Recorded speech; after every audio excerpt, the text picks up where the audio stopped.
Halo, assalamualaikum teman-teman. Jumpa lagi dengan saya Ilham Baris. Selamat datang di channel Promoter Series. Gimana kabar kalian? Semoga selalu sehat dan baik-baik saja ya. Kali ini kita akan meneruskan merangkum spoiler Wudong Qiankun atau Martial Universe Season 9 episode 20 ya guys. Dan gak usah berlama-lama lagi, langsung saja gas cuy. Cerita berlanjut. Di dalam menara tua yang luas dan sunyi, tiba-tiba seberkas cahaya putih melesat dengan cepat menerangi kegelapan yang telah ada selama berabad-abad. Suara mendesing mengikutinya, memecah kesunyian yang begitu kuno, seolah-olah waktu sendiri terpukul mundur.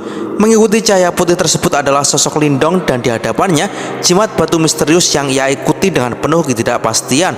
Jimat ini, meskipun telah lama menjadi sekutunya, seringkali bertindak di luar kendali Lindong, melakukan apapun yang diinginkannya tanpa bisa dia arahkan. Hal itu menimbulkan rasa frustasi pada Lindong. Namun dalam situasi seperti ini, dia tidak punya pilihan selain mengikuti kemauan jimat batu tersebut. Ketika mereka bergerak lebih dalam ke menara, Lindong menyadari bahwa dia telah mencapai tingkat kelima. Udara di sekitar menebal, dipenuhi oleh ki kehancuran. Energi kuno yang berat dan padat memancarkan cahaya keemasan yang pekat. Setiap langkah yang ia ambil terasa berat, seolah-olah dia tengah bergerak di dalam lumpur. Gerakan tubuhnya tak lagi gesit seperti sebelumnya, seakan ada kekuatan yang berusaha menekannya hingga tak bisa bergerak. Melihat jimat batu terus melesat tanpa tanda-tanda melambat, Lindong menghela nafas, dan dengan gemuruh di dalam dadanya, ia mengerahkan seluruh kekuatan yang tersisa. Dengan satu pikiran, dia memanggil simbol kuno pelahap dari dalam tubuhnya. Simbol ini muncul di atas kepalanya, segera menciptakan lingkaran cahaya hitam yang melindunginya dari tekanan ki kehancuran yang semakin menumpuk. Dengan perisai ini, berat yang menekannya mulai berkurang, memberi Lindong sedikit ruang untuk bernafas. Namun, jimat batu terus bergerak tanpa henti menuju ke tingkat ke-6. Lindong tak punya pilihan lain selain menggertakkan giginya dan mengikuti, meskipun tubuhnya bergetar di bawah beban yang menindih. Di antara tiga benda suci yang dia miliki, jimat batu misterius, simbol kuno pelahap, dan formasi alam semesta kuno, jimat batu ini adalah yang paling sulit untuk dipahami. Lindong tidak tahu bagaimana cara mengendalikannya dengan baik, namun dia yakin bahwa jika jimat batu itu benar-benar bangkit, kekuatannya tidak akan kalah dibandingkan dengan simbol kuno. Karena itulah, Lindong tidak ingin menyerah begitu saja pada benda yang tak ternilai ini. Dengan tekad yang membara, Lindong mengikuti jimat batu hingga ke tingkat ke-7. Setibanya di sana, bahkan dengan perlindungan simbol kuno pelahap, Lindong merasakan tekanan yang begitu menakutkan, seolah-olah dirinya tengah tenggelam di lautan yang terbuat dari cairan emas. Ki kehancuran di tingkat ini begitu padat sehingga hampir menyerupai substansi fisik, dan Lindong tahu bahwa jika bukan karena simbol kuno pelahap yang menahan sebagian besar tekanan, dia sudah lama hancur berkeping-keping. Untungnya, ketika Lindong merasa tekanan ini hampir tak tertahankan, jimat batu misterius itu berhenti. Cahaya putih lembut memancar dari jimat tersebut, menciptakan pusaran yang dengan cepat menarik ki kehancuran dari sekitarnya. Lindong bisa merasakan bahwa jimat batu ini menyerap energi dengan cara yang begitu teratur, dan tampaknya ki kehancuran di sini memiliki efek restoratif terhadap jimat batu tersebut. Cahaya samar muncul di permukaan jimat, seolah-olah jimat itu sedang hidup kembali. Lindong mengamati proses tersebut dengan penuh rasa ingin tahu dan berspekulasi bahwa sepertinya ki kehancuran di sini bisa memulihkan kekuatan jimat batu ini. Meski ia masih bingung bagaimana cara menggunakan ki kehancuran tersebut untuk dirinya sendiri, pemandangan itu memberinya secercah harapan. Saat Lindong berpikir keras tentang cara mengatasi ki kehancuran yang pekat di sekelilingnya, jimat batu tampaknya menyadari kesulitan yang dialaminya.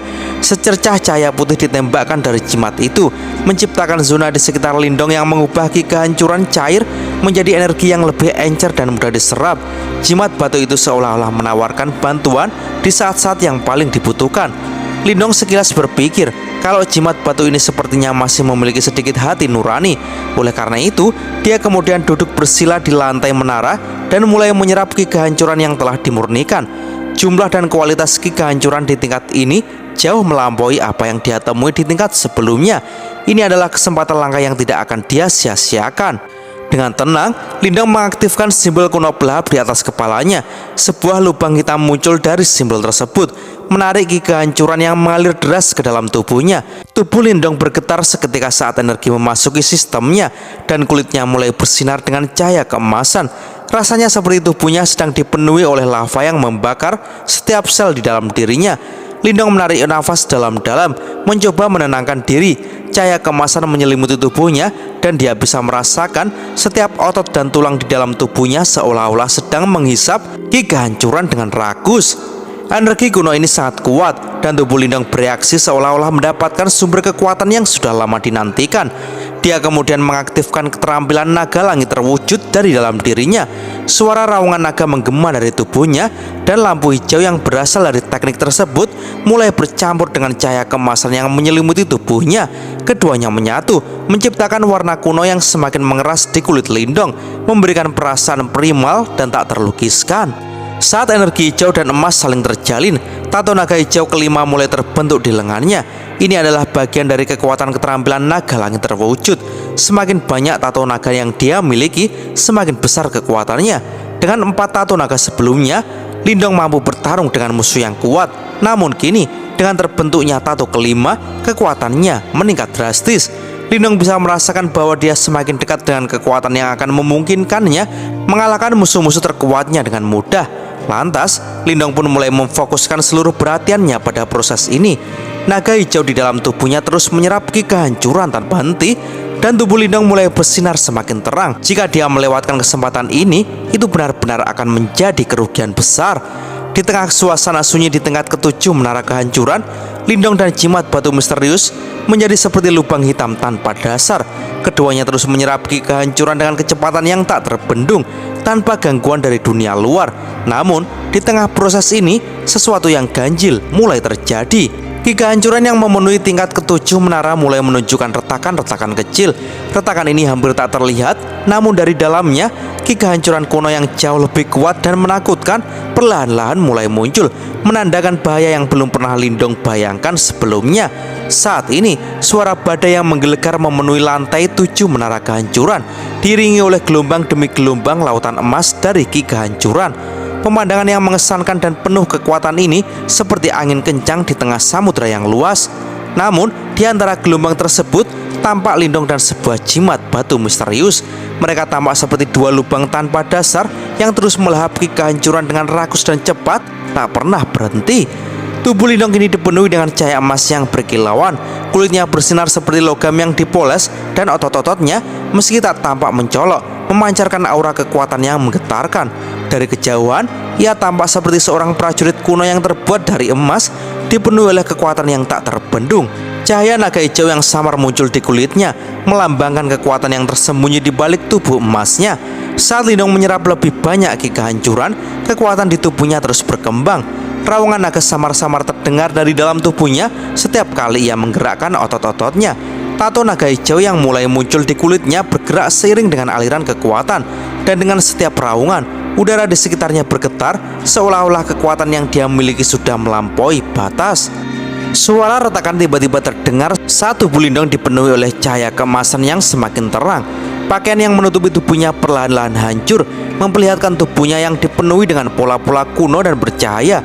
Tato naga hijau terlihat jelas pada kulitnya, terutama di dada dan punggungnya. Naga-naga ini melambangkan kemajuan Lindong dalam keterampilan naga terwujud surga hijau yang kini telah mencapai 8 tato naga. Kekuatan ini membuatnya jauh lebih kuat daripada sebelumnya. Dalam waktu setengah bulan, Lindong berhasil menyerap kehancuran dengan sangat efektif. Kekuatan di tubuhnya meningkat pesat dan kekuatan yuannya yang sempat dangkal kini mengental sempurna.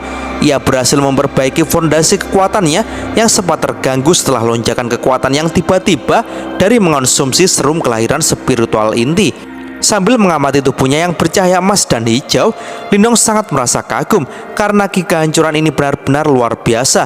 Meskipun fisiknya telah ditempa menjadi lebih kuat, kekuatan yuannya juga mengalami peningkatan drastis. Seakan-akan tubuhnya yang baru ini mampu menahan kekuatan yang jauh lebih besar daripada sebelumnya. Ketika Lindong mengalami perubahan fisik yang luar biasa, jimat batu misterius di dekatnya juga menunjukkan tanda-tanda pemulihan.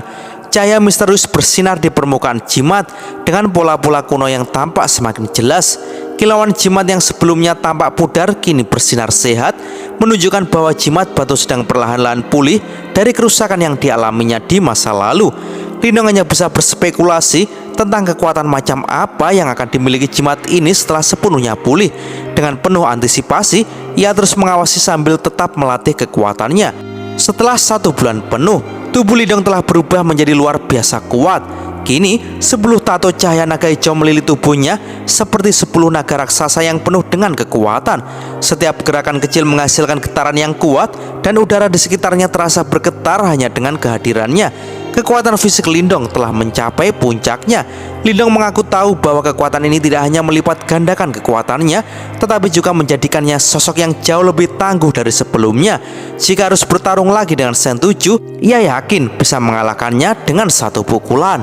Dengan senyuman tipis, Lindong mengepalkan kedua tangannya, merasakan kekuatan yang mengalir dengan deras di dalam dirinya. Dia berdiri tegak, tubuhnya dipenuhi dengan kekuatan Yuan yang padat. Saat ia menggerakkan tubuhnya sedikit, raungan naga yang dalam terdengar, berasal dari otot dan tulangnya yang begitu kuat sehingga menimbulkan suara gesekan. Bahkan hanya dengan berdiri, Lindong mampu memancarkan aura yang menakutkan. Setelah puas dengan kekuatan barunya, Lindong mengalihkan perhatiannya ke jimat batu misterius yang masih sibuk menyerap ki kehancuran. Jimat itu menyedot ki kehancuran tanpa henti, dan setiap kali ia menyerapnya, simbol-simbol kuno di permukaannya semakin jelas. Meski ia merasa iri pada kemampuan jimat yang luar biasa, ia sadar bahwa tubuhnya tak bisa menyerap lebih banyak ki kehancuran pada tahap ini. Dengan 10 tato naga hijau, tubuhnya telah mencapai batasnya untuk saat ini. Setelah beberapa saat, Lindong berdiri dan memindai lantai ke-7 menara kehancuran. Mata tajamnya tertuju pada jalan menuju lantai ke-8 yang terhalang oleh sebuah membran cahaya keemasan. Di balik membran itu, tersembunyi lantai ke-8 yang misterius, tempat yang belum pernah dimasuki siapapun. Lindong mendekati membran tersebut, merasakan fluktuasi kuno yang terpancar darinya. Jantungnya berdegup kencang, menyadari bahwa ada sesuatu yang sangat kuat di balik penghalang tersebut. Namun, meskipun rasa penasaran membara di hatinya, Lindong tahu bahwa tempat itu terlalu berbahaya. Saat Lindong hendak berbalik dan menjauh, seberkas cahaya kemasan keunguan tiba-tiba melesat dari celah kecil di tepi membran cahaya. Dengan kecepatan yang sangat cepat, cahaya itu menembus udara dan langsung menuju Lindong. Mata Lindong melebar kaget saat ia merasakan bahaya yang mendekat. Ia segera melemparkan pukulan untuk menghancurkan cahaya tersebut. Namun, kekuatan yang ia keluarkan tidak mampu menahan cahaya kemasan itu. Sebelum Lindong sempat bereaksi lebih lanjut, cahaya itu dengan cepat menembus dahinya, menyerbu ke dalam tubuhnya tanpa ampun. Tubuh Lindong seketika membeku, tidak ada gerakan, tidak ada suara, hanya kekosongan yang memenuhi udara. Sementara cahaya kemasan keunguan itu berputar-putar di dalam dirinya, membawa perubahan yang belum diketahui. Saat ini, Lindong merasakan ketegangan luar biasa menyebar ke seluruh tubuhnya saat cahaya kemasan keunguan menyeruak masuk tanpa izin. Tubuhnya bergetar hebat dan dalam hitungan detik, wajahnya berubah ungu. Cahaya itu terasa seperti kilatan energi yang liar, menerobos tanpa ampun dan mengamuk di seluruh tubuhnya, menimbulkan rasa sakit yang hebat. Hal ini jelas membuat Lindong menggeram pelan di antara giginya yang terkatup erat, mencoba menahan rasa sakit yang mengoyak-ngoyak tubuhnya. Tubuh fisiknya yang sudah ditempa begitu kuat dalam latihan tanpa henti, berjuang melawan dampak cahaya tersebut. Meskipun sudah terbiasa dengan rasa sakit dalam pertempuran, apa yang dia rasakan kali ini benar-benar di luar dugaan. Dengan nafas yang bergetar, Lindong berusaha menenangkan pikirannya. Perlahan-lahan, dia duduk bersila dan mulai memusatkan kekuatan batinnya untuk mencoba menekan cahaya keunguan yang meresahkan itu.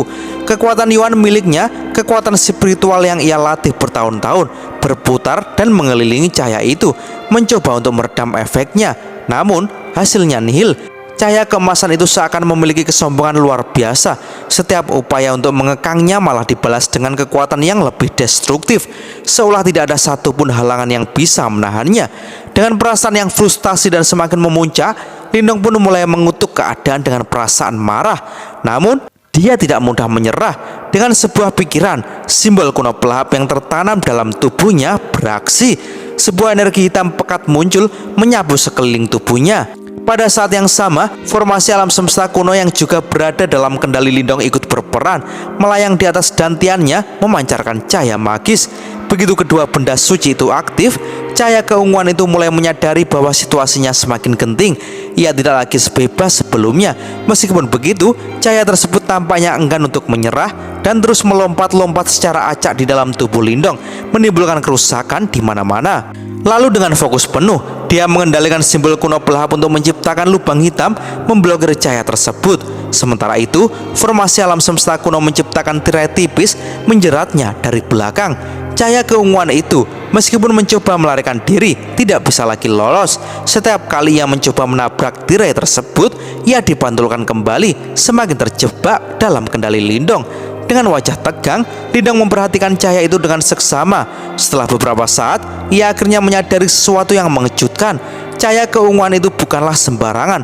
Setelah mengamati lebih cermat, ia melihat bahwa cahaya tersebut hanyalah sepotong kecil kulit berwarna emas keunguan. Seketika Lindong menjadi bertanya-tanya, kulit emas keunguan? Lindong pun tertegun sesaat dengan perasaan bingung. Bagaimana mungkin sepotong kulit sekecil itu bisa menimbulkan kekacauan yang begitu besar di dalam tubuhnya? Namun, semakin ia perhatikan, semakin ia sadar bahwa benda ini bukan sembarang kulit. Ada sesuatu yang sangat kuno dalam fluktuasi energi yang dipancarkannya. Ki kehancuran, energi purba yang dikenal dengan kekuatan destruktifnya jelas terasa dalam kulit ini. Namun, ki kehancuran yang terkandung di dalamnya jauh lebih murni daripada yang pernah dia temui sebelumnya, bahkan di lantai 7 tempat pelatihannya. Hal ini membuat pikiran Lindong melesat cepat. Ia berpikir bahwa jika dirinya bisa menyerap ki kehancuran dari kulit ini, maka keterampilan naga terwujud surga hijau miliknya akan berkembang pesat. Tanpa membuang waktu, dia segera memerintahkan simbol kuno pelahap untuk mulai menyerap kulit emas keunguan itu. Namun, kulit itu sangat tangguh. Pada awalnya, bahkan simbol kuno pelahap dengan kemampuan menyerap yang luar biasa tidak bisa berbuat banyak. Tapi Lindong tidak menyerah. Dia terus meningkatkan kekuatan penyerapannya dan secara perlahan, kulit tersebut mulai menunjukkan reaksi. Cahaya kemasan keunguan perlahan terkelupas, berubah menjadi benang-benang energi yang berkilauan di udara. Lindong menarik nafas dalam-dalam dan dengan hati-hati mengendalikan kekuatan yuannya untuk membungkus energi keemasan tersebut. Namun, saat kekuatan yuannya menyentuh energi itu, sebuah suara raungan dari zaman kuno bergema di dalam tubuhnya, memicu ledakan kecil. Kekuatan yuannya hancur seketika dan energi emas keunguan mulai menyerang tubuhnya. Tubuh Lindong bergetar hebat. Dalam sekejap, ia merasakan tulang-tulangnya menggeliat, otot-ototnya berdenyut, dan meridiannya mengembang saat garis-garis cahaya keunguan menjalar di bawah kulitnya. Pemandangan yang menakutkan terlihat saat cahaya itu seolah-olah hidup, bergerak seperti cacing raksasa yang merayap di dalam tubuhnya. Cahaya emas keunguan itu begitu murni dan dahsyat sehingga tubuh fisiknya pun tak mampu menahan sepenuhnya. Tubuhnya mulai membengkak, seolah-olah akan meledak kapan saja. Lindong menutup matanya, berjuang keras menenangkan pikirannya. Dia tahu bahwa jika ki kehancuran ini terus menyatu dengan tubuhnya, dia bisa meledak menjadi kabut darah. Dalam kepanikan, ia segera mengaktifkan keterampilan naga terwujud surga hijau, menggunakan energi naga hijau untuk menahan serangan energi emas keunguan tersebut. Untungnya, lampu hijau dari keterampilan naga terwujud mulai meredakan energi keemasan yang mengamuk. Secara perlahan, cahaya itu mulai menyusut, berubah menjadi tato-tato naga hijau yang tersebar di tubuh Lindong. Satu persatu, tato naga muncul. Jumlahnya terus bertambah hingga akhirnya mencapai 23 tato naga hijau. Sebelumnya, Lindong hanya memiliki 10 tato naga hijau hasil dari pelatihan kerasnya. Kini, jumlah itu meningkat lebih dari 2 kali lipat hanya karena sepotong kecil kulit emas keunguan. Namun, Lindong menyadari bahwa 13 tato tambahan ini berbeda dari yang asli. Mereka tidak dapat diperbarui. Jika ia menggunakan energi dari tato-tato tambahan ini, mereka tidak akan kembali kecuali dia menemukan sumber ki kehancuran lain yang sekuat kulit emas keunguan tersebut. Dengan kekuatan ini, Lindong yakin dia bisa menghadapi bahkan lawan-lawan yang lebih kuat darinya, termasuk para ahli tahap kehidupan mendalam. Saat mengenakan kembali pakaiannya, pandangannya beralih ke membran cahaya yang menuju ke lantai 8. Rasa penasaran menyelimuti dirinya sampai membuatnya bertanya-tanya, apa sebenarnya yang tersembunyi di lantai 8? Kulit emas keunguan itu, ki kehancuran yang terkandung di dalamnya begitu menakutkan. Namun, sebelum Lindong bisa berpikir lebih jauh, sebuah suara dari seseorang berbicara dengan suara serak terdengar dari belakangnya. Itu adalah kulit kekacauan dari Master Kekacauan. Dan cerita pun bersambung. Oke teman-teman, terima kasih sudah nyimak alur cerita kali ini sampai habis. Semoga teman-teman terhibur. Jangan lupa terus dukung channel ini agar terus berkembang ya. Dan sampai jumpa di episode selanjutnya. Assalamualaikum warahmatullahi wabarakatuh.